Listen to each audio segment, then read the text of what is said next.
Welcome to CP Live. I am Dr. Amit Gupta and we will be discussing question number 99 of AIPMT Mains 2011.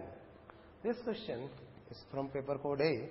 Now the question says that an ECG is given, a normal human being ECG, and we have to identify which of the following option is correctly interpreted.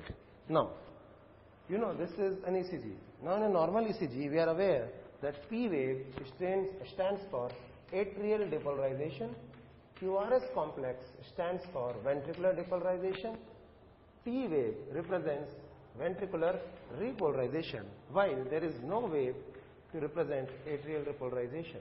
So this is what we are aware of. Now, which of the following option given here is correct? First option says peak P is the initiation of left atrial contraction only. Now P wave is actually generated due to atrial depolarization, which causes atrial contraction.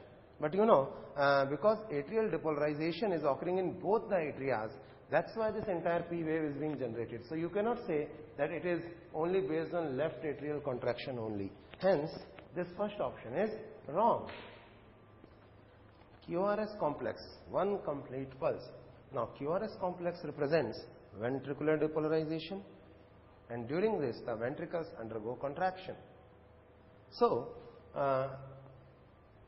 this option we will be considering later on. Let us come to the third one. Peak T is the initiation of total cardiac contraction. Now T wave represents ventricular repolarization, and during repolarization relaxation is occurring, and during depolarization contraction is occurring. So the wave of depolarization will represent systole or contraction, and the wave of repolarization will represent diastole. Now it says T wave, which is a wave of repolarization, which must have been recorded during ventricular diastole, says initiation of total cardiac contraction. This again doesn't make any sense, so it is a wrong statement. The fourth statement now, peak P and peak R, they represent systolic and diastolic blood pressure. Now this again is a wrong statement, because ECG represents electrical activity of the heart and does not represent the blood pressures. So BP is again becomes a wrong statement. Let us now come to the second statement again. QRS complex, which says one complete pulse. Now what does that mean? In an ECG, how many QRS complexes will be formed in 1 minute's time? You are well aware that this axis is representing the voltage, and on this axis we represent the time. So this axis is representing time. Now if a person is undergoing tachycardia, increased heart rate, ECG will form fast. That means the distance between two ECGs will decrease. Or in bradycardia, the distance between two successive ECGs will increase.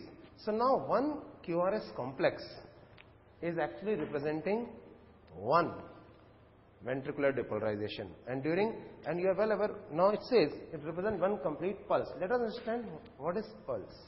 There is always blood in the arteries, but when we try to put a finger on our hand, we cannot feel anything. But during ventricular systole, additional amount of blood is actually pumped into the arteries, and this blood then exerts additional pressure on the wall of the arteries, causing a wave of distension. This wave of distension is known as the pulse. We can feel it by finger. That means whenever there is ventricular contraction going on or ventricular systole, we will feel a pulse. So how many times the heart contracts in a minute will be equal to how many times we can feel the pulse. That means we can conclude that pulse rate is equal to heart rate. Now during one ECG, from one P wave to another P wave, this represents the duration of one cardiac cycle. So if this represents the duration of one cardiac cycle, that means during one ECG there will be only one QRS complex. So how many QRS complex are actually forming in 1 minute? We can get an idea of the heart rate or the pulse rate. All these things have been explained in your notes and classroom earlier also. But so number of QRS complexes will give us the heart rate, and one QRS complex represents one pulse. So that means in this case the three options are wrong, and only this one, the second option, is correct. Thank you.